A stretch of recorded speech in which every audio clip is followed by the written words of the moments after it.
সে প্রশ্নটা হচ্ছে যে ৭১-এর স্বাধীনতা সংগ্রামে আওয়ামী লীগ নেতৃত্ব দিয়েছে, আওয়ামী লীগের ডাকে আমরা সবাই মুক্তিযুদ্ধে অংশগ্রহণ করেছি। তা আমরা সবাই মনে করতাম বলছি যে আওয়ামী লীগ হচ্ছে মুক্তিযুদ্ধের সবচাইতে নির্ভরযোগ্য বিশ্বস্ত প্রতিষ্ঠান। কিন্তু বিগত আন্দোলনে আওয়ামী লীগ স্বাধীনতা বিরোধীদের সঙ্গে যে জোট বেঁধেছে, যে লিয়াজো কমিটি করেছে, এই সমস্ত পরিপ্রেক্ষিতে আজকে কি আমরা এটাকে আমরা বিশ্বস্ত মুক্তিযুদ্ধের বিশ্বস্ত একটা প্রতিষ্ঠান হিসেবে বিবেচনা করতে পারবো?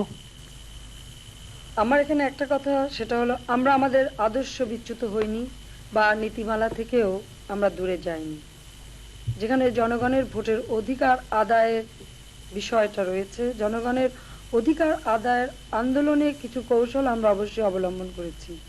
আর আপনি যেটা বলেন সেদিক থেকে বিচার করলে, যেমন ইয়াসির আরাফাত তিনি যেভাবে চুক্তি করলেন রবিনের সঙ্গে এবং যেভাবে তার দেশের জনগণের ভাগ্য নির্ধারণ করার জন্য বা তাদের অ্যাচিভমেন্টের জন্য যে পদক্ষেপ নিলেন, সেখানেও তো হয়তো তাকে আপনারা দোষারোপ করতে পারেন যে উনি তার আদর্শ বিচ্যুত হলো, কিন্তু এটা আদর্শ বিচ্যুত নয়।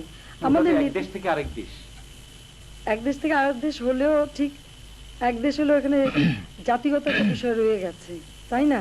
কাজে সম্পূর্ণ আপনি ভিন্ন দৃষ্টিতে দেখতে পারেন না।